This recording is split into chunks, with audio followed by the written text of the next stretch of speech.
I just want to switch gears a bit. Jennifer in Quebec wrote in and she had a personal question for you, and I thought this was really interesting. She wants to know, how does somebody who's been in politics and the public eye as long as you have cope with negative media and over-the-top, even sometimes mean personal attacks on the social media?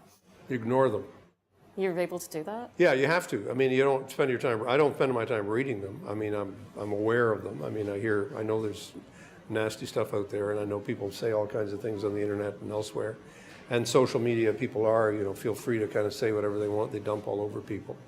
But you just go on. You know, it's like being an actor or being a musician or something. And, if you spend your time reading, the critics who don't do this stuff, I mean, just like to write negative things, you wouldn't be able to get out of bed in the morning. So you really have to learn how to ignore it, except to the extent that you have to be enough aware of it that you're able to change, to say, well, that was a mistake.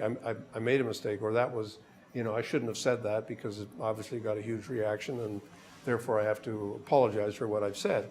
And being in public life is like learning how to play the violin in front of 50,000 people. I mean, you make mistakes, and you get better at it as you play more often and you improve.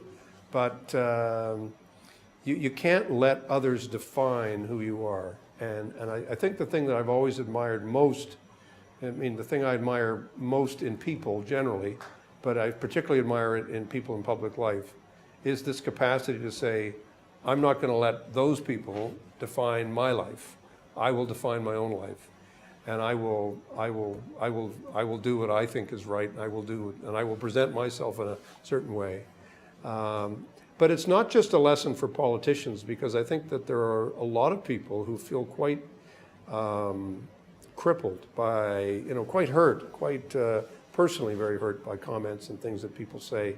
And you kind of have to, learn how to get over it and not let that define who you are.